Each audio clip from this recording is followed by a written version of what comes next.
रसूलों के अमाल और उसका तीसरा बाब जो 26 आयत पर मुश्तमिल है।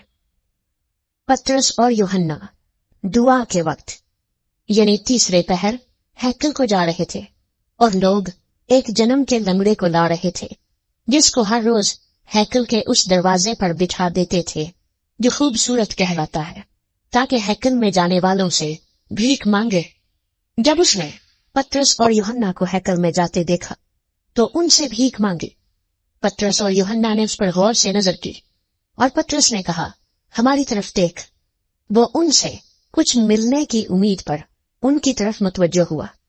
पतरस ने कहा, चांदी सोना तो मेरे पास है नहीं, अगर जो मेरे पास है वो तुझे दिए देता हूँ। यीशु मसीह नासरी के नाम से चल फिर। और उसका दाहिना हाथ पकड़कर उसको उठाया और उसी दम उसके पांव और टखने मजबूत हो गए और वो कूद कर खड़ा हो गया और चलने फिरने लगा और चलता और कूदता और खुदा की हम्द करता हुआ उनके साथ हैकल में गया। और सब लोगों ने उसे चलते फिरते और खुदा की हम्द करते देखकर उसको पहचाना कि ये वही है जो हैकल के खूबसूरत दरवाजे पर बैठा भीख मांगा करता था। और उस माजरे से जो उस पर वाक़या हुआ था बहुत दंग और हैरान हुए। जब वो पतरस और यूहन्ना को पकड़े हुए था तो सब लोग बहुत हैरान होकर उस बरामदे की तरफ जो सुलेमान का कहलाता है उनके पास दौड़े आए। पतरस ने ये देखकर लोगों से कहा, ऐ इस्राएलियों, इस पर तुम क्यों ताजुब करते हो और हमें क्यों इस तरह देख रहे हो कि गोया हमने अपनी कुदरत या दीनदारी से शख्स को चलता फिरता कर दिया। इब्राहिम और इसहाक और याकूब के खुदा यानी हमारे बाप दादा के खुदा ने अपने खादिम यीशु को जलाल दिया जिसे तुमने पकड़वा दिया। और जब पिलातुस ने उसे छोड़ देने का कसद किया तो तुमने उसके सामने उसका इनकार किया। तुमने उस कुदूस और रास्तबाज का इनकार किया और दरखास्त की कि एक खूनी तुम्हारी खातिर छोड़ दिया जाए, मगर जिंदगी के मालिक को कत्ल किया जिसे खुदा ने मुर्दों में से जिलाया। इसके हम गवाह हैं।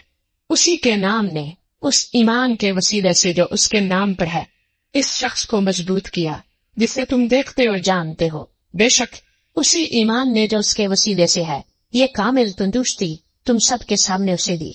और अब ए भाइयों, मैं जानता हूँ कि तुमने ये काम नादानी से किया और ऐसा ही तुम्हारे सरदारों ने भी, मगर जिन बातों की खुदा ने सब नबियों की जबानी पेशतर खबर दी थी कि उसका मसीह दुख उठाएगा वो उसने इसी तरह पूरी की। बस तौबा करो और रजू लाओ ताकि तुम्हारे गुनाह मिटाए जाए और इस तरह खुदावंद के हुजूर से ताजगी के दिन आए। और वो उस मसीह को जो तुम्हारे वास्ते मुकर्रर हुआ है यानी यीशु को भेजे। जरूर है कि वो आसमान में उस वक्त तक रहे जब तक कि वो सब चीजें बहाल न की जाए जिनका जिक्र खुदा ने अपने पाक नबियों की जबानी किया है जो दुनिया के शुरू से होते आए हैं।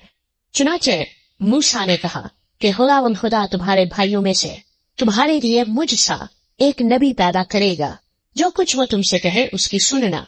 और यूं होगा कि जो शख्स उस नबी की ना सुनेगा वो उम्मत में से नेस्तो नाबूद कर दिया जाएगा। बल्कि सैमुएल से लेकर पिछलों तक जितने नबियों ने कलाम किया उन सब ने इन दिनों की खबर दी है।